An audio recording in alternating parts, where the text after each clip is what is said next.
और बाप दादा ने हम सबको हमारे सत्य स्वरूप की पहचान कराते हुए विशेष 3 बातें कही हैं। सत्यता, पवित्रता और दिव्यता। यही हमारे ब्राह्मण जीवन में हमें देवता पद की ओर ले जाता है। अब बाबा ने हम बच्चों को इतनी ऊंची स्थिति दिव्यता की, जिसमें पवित्रता भी समाई है, बनाने के लिए, क्योंकि बाबा तो यही चाहते मेरे बच्चे बड़ी जल्दी संपूर्ण पवित्र बन जाएं, दिव्य बन जाएं। लेकिन कैसे? तो बाबा ने सत्यता की बात विशेष रूप से कही है, और उसमें बाबा हम बच्चों को किस सत्य में टिकाता है जिससे सारा जीवन हमारा सत्य चले। और वो आप हम सब अच्छी तरह जानते हैं, और उसी स्वरूप का हमारा अभ्यास चाहिए, हमारी स्थिति चाहिए। और वो है सत्य में सबसे पहला सत्य, मैं कौन हूँ। अब ये बात तो बहुत सिंपल है, आप सबको अच्छी तरह से इसका ज्ञान है, लेकिन क्या सचमुच मैं अपने कर्म व्यवहार में सारा दिन अपने इस स्वरूप की स्मृति में रहती हूँ? आंसर तो आप सबके पास है ही कि मैं आत्मा हूँ। अभी आपको कोई अचानक भी पूछे, रात को सोए हुए भी पूछे, तो आपके मुख से निकलेगा मैं आत्मा हूँ, क्योंकि नॉलेजफुल हो और उसके अनुभवी भी हो। ऐसा नहीं है कि उसका अनुभव नहीं है, आप सबको उसका अनुभव है कि आत्म अभिमानी स्थिति क्या होती है। लेकिन देह अभिमान मिट जाए तब है हमारा सत्य स्वरूप। इसीलिए बाबा हम बच्चों को ये कहते हैं, और दादियों ने भी शुरू में 14 वर्ष की बट्ठी में विशेष ये अभ्यास किया। बाबा तो करते ही थे, बाबा के सामने से कोई भी आता था शुरू में ही, माना बाबा की बहू ब्रिजेंद्रा सामने से आ रही है, तो बाबा उसको देखते हुए ये सोचते थे ये ब्रिजेंद्रा नहीं, ये बहू नहीं, ये फीमेल नहीं, ये आत्मा है, बिंदी।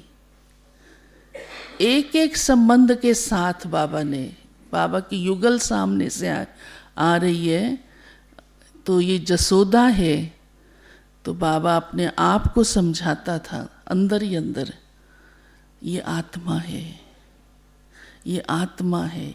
युगल जसोदा, बाबा उसको एकदम बुद्धि से हटाता था जैसे। तो इस सत्य की बाबा ने अपनी इतनी अंदर नींव मजबूत की, जो बाबा के अंदर दिव्यता आती गई, और सभी ने बाबा को उस रूप से अनुभव करना शुरू कर दिया, स्वीकार करना शुरू कर दिया। बाबा इतना बेहद में चला गया, एकदम लौकिक से अलौकिक बन गया। तो बाबा हम बच्चों से भी यही चाहता है। एक बार ये बाबा की जो सबसे छोटी बच्ची सूर्या बॉम्बे में रहती, तो वो हमारे पास आई थी पांडव भवन में रहने थोड़े दिन। बहुत पुरानी बात है, हो गए 45 ईयर्स। तो मैंने उनसे कहा कि आप तो उस समय छोटी थी, तो आप कोई ऐसी बात सुनाओ, आपने कैसे समझा, कैसे परिवर्तन आया। तो वो सरेंडर नहीं हुई थी, चली गई थी। और शुरू में तो बाबा के साथ ही सभी रहते थे, बाद में जब माउंट आए तो फिर बेटा भी बाबा का बिजनेस में गया। तो उसने कहा कि बाबा हमको बहुत प्यार करता था लौकिक में, और जो हमारी इच्छा होती थी बाबा हमारी पूरी करता था।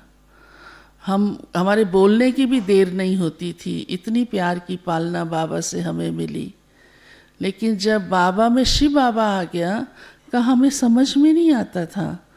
तो एक बार क्या हुआ कि बाबा के सामने, क्योंकि और बहनें भी आती गईं और रहना शुरू कर दिया, समर्पित होती गईं, तो उनके बाबा के सामने वो 2-4 बहनें खड़ी हुई थी। तो बाबा उनको बड़े प्यार से बात कर रहे थे और पास बिठा रहे थे, और ये सूर्या भी खड़ी थी। तो बाबा ने उसकी तरफ ध्यान नहीं दिया, गया नहीं ध्यान बाबा का। तो ये नाराज़ हो गई और जाके रोना शुरू कर दिया। तो जब सारा दिन बीत गया तो बाबा का ध्यान गया और बाबा ने युगल को कहा, जसोदा बच्ची कहाँ है? जसोदा बच्ची, सूर्या बच्ची कहाँ है? तो तब बाबा की युगल ने सुनाया, वो तो सुबह से नाराज़ है, खाना भी नहीं खाया और बड़ा रो रही है। तो बाबा ने उसको बुलाया, पुचकारा, प्यार किया, पूछा।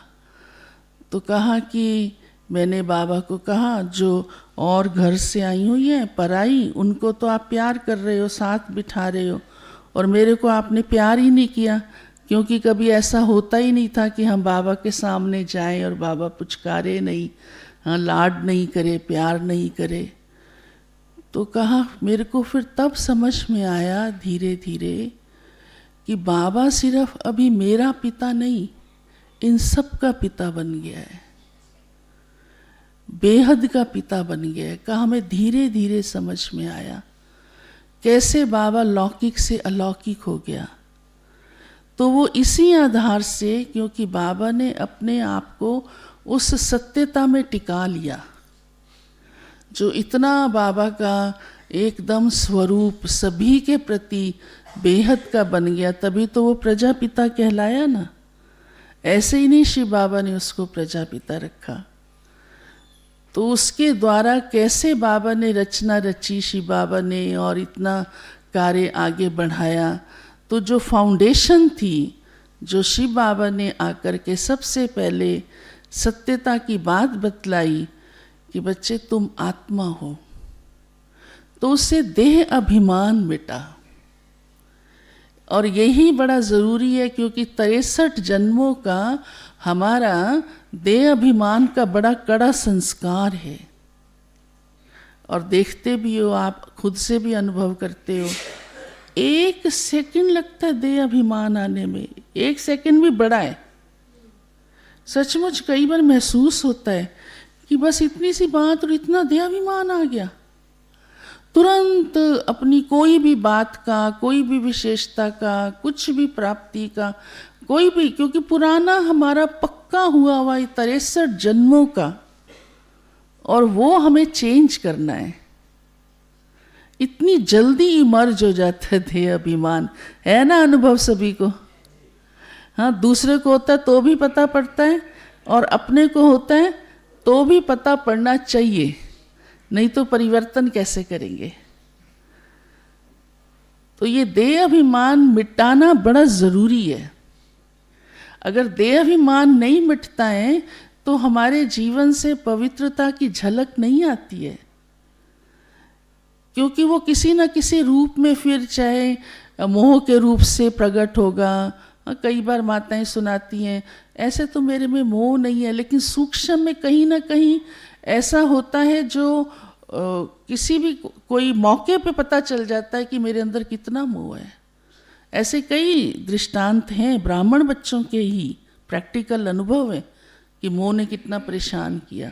कारण बीज तो देह अभिमानी हुआ ना, चाहे कोई भी विकार है, अहंकार है, चाहे किसी कोई वृत्ति ऐसी हुई, दृष्टि ऐसी हुई। तो इसलिए बाबा हम बच्चों को पवित्रता की जीवन का जो आधार है वो हमारा सत्य स्वरूप है। और जब हम कर्म व्यवहार में भी आते हैं तो कई ऐसी बातें हमारे साथ घटती हैं जो ये बड़ा ज़रूरी होता है कि हम सत्य पर टिकें। उसके लिए सहन करना पड़ता है, उसके लिए सुनना भी पड़ता है बहुत कुछ, लेकिन उस सत्य पर टिकने के लिए मुझे अपनी शक्ति को बढ़ाना बहुत ज़रूरी है। और शक्ति भी तब बढ़ती है जब मैं सेल्फ रियलाइजेशन करती हूँ, क्योंकि ओरिजिनली मेरी जो क्वालिटी है आत्मा की, वो शक्ति स्वरूप है। हम 7 गुण सुनाते हैं ना, मैं आत्मा पवित्र स्वरूप हूँ, शुद्ध स्वरूप हूँ, प्रेम स्वरूप हूँ, शक्ति स्वरूप हूँ। तो दादी गुलजार कहा करती थी, अच्छा तुम ये प्रैक्टिस भी करते हो मैं आत्मा हूँ, बार बार अपने को याद दिलाते हो, योग में बैठते हो मैं बिंदु हूँ, बिल्कुल बिंदु हूँ, लेकिन दादी कहती थी तुम्हें ये याद आता है, ध्यान आता है मैं आत्मा कैसी हूँ? खाली आत्मा हूँ तक नहीं, मैं आत्मा पवित्र स्वरूप हूँ, मैं आत्मा प्रेम स्वरूप हूँ। तो जो मेरी ओरिजिनलिटी है वो ये है वास्तव में। और सतयुग में तो हमारा यही स्वरूप होगा ना, वहाँ हमें प्रेम करने का पुरुषार्थ नहीं करना पड़ेगा, किसी से प्रेम लेने या देने की जरूरत नहीं महसूस होगी, या शांति में रहने का पुरुषार्थ नहीं करना पड़ेगा, क्योंकि यहाँ हम वो संस्कार बना लेते हैं। और वो संस्कार कैसे बनता है? क्योंकि आत्मा के अंदर वो क्वालिटी है, तो जितना हम सोल कॉन्शियसनेस होते जाते हैं तो वो क्वालिटी हमारी आती जाती है, आती जाती है। तो फिर व्यवहार में भी हमें सत्य में टिकने में कोई मेहनत नहीं महसूस होती है। और सपोज कोई बात हमें ठीक नहीं लगती है, हाँ, सत्य असत्य के साथ वो हो जाता है, टक्कर हो जाता है, तो भी बाबा ने हमें उसकी बहुत मर्यादाएं बताई हैं, बहुत संयम बताया है, क्योंकि हम देवता बन रहे हैं और ये इतना बड़ा परिवार है। तो अगर मैंने सत्य को सामने लाने की कोशिश की और साथ में 2-4 मर्यादाएं भी तोड़ दी, बहुत ऊंचा बोला, अगले की इंसल्ट कर दी, या उस समय उसको नहीं तो उसकी बात को 10 जगह कहा, या अगर बड़ों को भी दी तो उसको मिक्स करके दी, तो ये भी पवित्रता नहीं है, ये भी हमारी मर्यादाएं टूटी। तो ब्राह्मण जीवन में बाबा ने हम बच्चों को, क्योंकि कितना ऊंचा बना रहा है ना बाबा, सर्वगुण संपन्न बना रहा है, हमें देवता बना रहा है, तो उसकी भी बाबा कहते मर्यादा है, संयम है। सभ्यता से बात करना, मान देकर बात करना, गुण को देखकर, अगर उसकी एक गलती है, एक बहुत कमी है, तो कोई और विशेषता भी है, उसको बैलेंस बना के व्यवहार में चलना, वैसा दृष्टिकोण हमारा उसके प्रति रहे, दूसरा उल्टे वाला ना रहे। क्योंकि मुझे अपने माइंड को पॉजिटिव रखना है, मुझे अपनी स्थिति खराब नहीं करनी है। अगर दूसरे के लिए ऐसी वृत्ति होगी तो स्थिति तो पहले मेरी खराब हुई, तो ये भी पवित्रता नहीं हुई। तो इतनी सूक्ष्मता प्यारे बाबा ने हमको पवित्रता की दी है। तो ये हमारा बाबा से, क्योंकि बाबा हमें इतना ऊंचा लक्ष्य देता है, तो हमने भी बाबा से ये प्रॉमिस किया हुआ है कि हमने उस लक्ष्य तक पहुंचने का पुरुषार्थ कर रहे हैं और तीव्र करके पहुंचेंगे।